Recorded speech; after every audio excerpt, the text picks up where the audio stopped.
Good morning बच्चों। आज हम ज्योमेट्री में एरिया पढ़ेंगे। क्या पढ़ेंगे? एरिया के बारे में। तो इससे पहली क्लास में हमने क्या पढ़ा था? पेरीमीटर के बारे में, कि किसी भी फिगर का पेरीमीटर हम कैसे निकाल सकते हैं। उस फिगर में जितनी भी साइड्स हैं, सारी साइड्स का अगर हम सम कर दें तो हमें क्या पता चल जाएगा?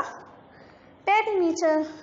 ठीक है, तो चलिए अब हम एरिया के बारे में जानते हैं कि किसी भी फिगर का एरिया निकालने का मतलब क्या होता है। देखिए, एरिया का मतलब होता है, जैसे ही मैंने ये बना दिया, ये एक फिगर है, ठीक है। तो जो इसकी बाउंड्रीज हैं, अगर मुझे इसकी बाउंड्रीज के बारे में पता लगाना है कि जो इसकी बाउंड्रीज है वो कितने मीटर की है या कितनी उसकी लेंथ है, तो उन बाउंड्रीज की टोटल लेंथ निकालने के लिए मुझे क्या निकालना पड़ेगा? पेरीमीटर। और अगर मुझे कुछ इसके अंदर करना है, जो इसके अंदर जो स्पेस है उसमें कुछ फिल करना है, या मान लो मुझे इसके अंदर घास लगानी है, तो घास लगाने के लिए मैं क्या करूँगी? इसका एरिया निकालूंगी, क्योंकि एरिया घास में बाउंड्री पे तो लगाऊंगी नहीं, अंदर लगाऊंगी ना, अंदर। या मुझे फसल उगानी है तो अंदर ही तो उगाऊंगी, उस स्पेस में, जो बाउंड्री के अंदर की जो स्पेस है उसमें तो फसल उगाऊंगी। तो उसके लिए मुझे क्या निकालना होगा? एरिया। क्या निकालना होगा?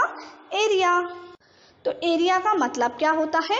Area is the amount of space inside the boundary of 2D shape. 2D shape मतलब जो शेप हम अपने पेपर्स पे ड्रॉ कर सकते हैं, जिसमें लेंथ हो और ब्रेथ हो, या ठीक है।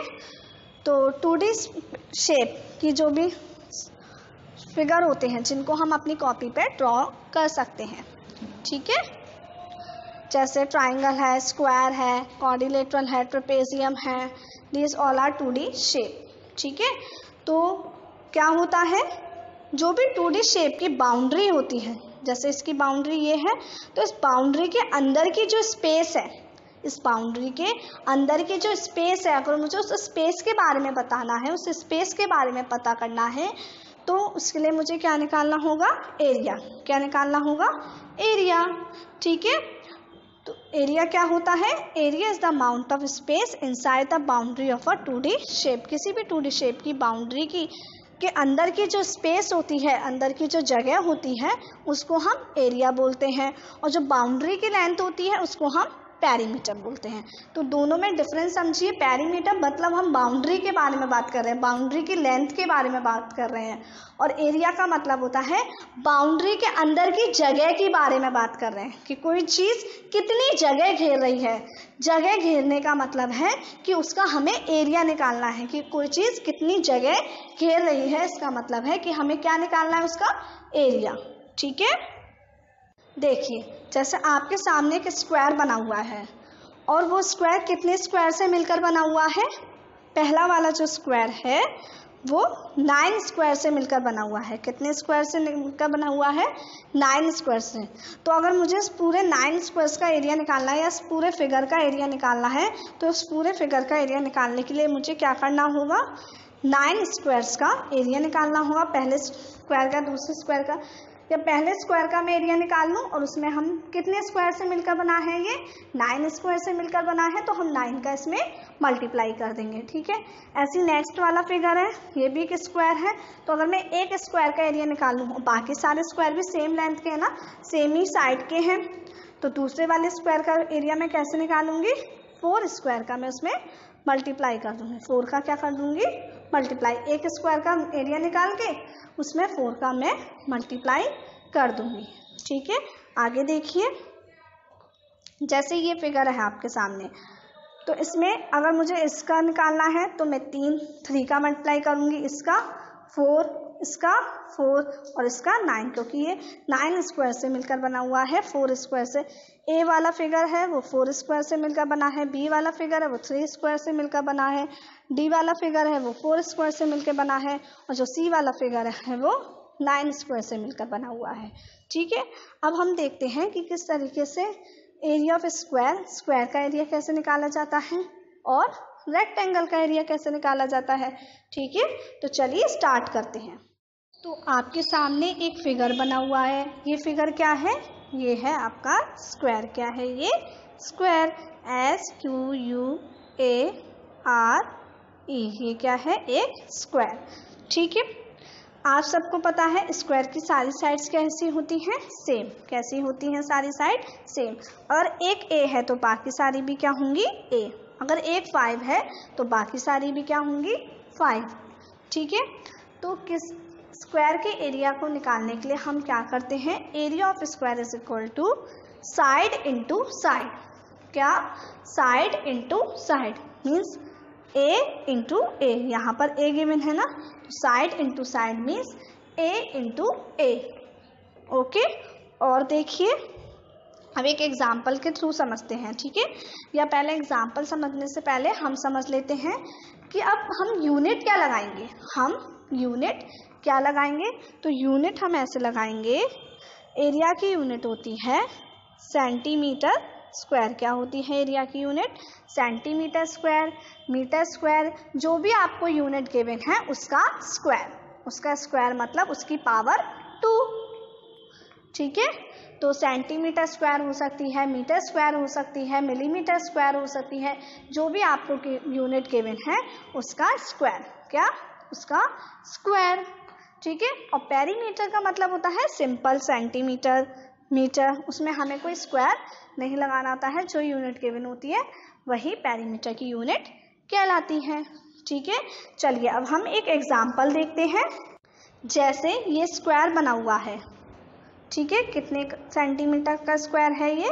5 सेंटीमीटर का। कितने सेंटीमीटर का? 5 सेंटीमीटर का। तो अब इसका एरिया क्या होगा? इसका एरिया होगा साइड इंटू साइड। क्या होगा इसका एरिया?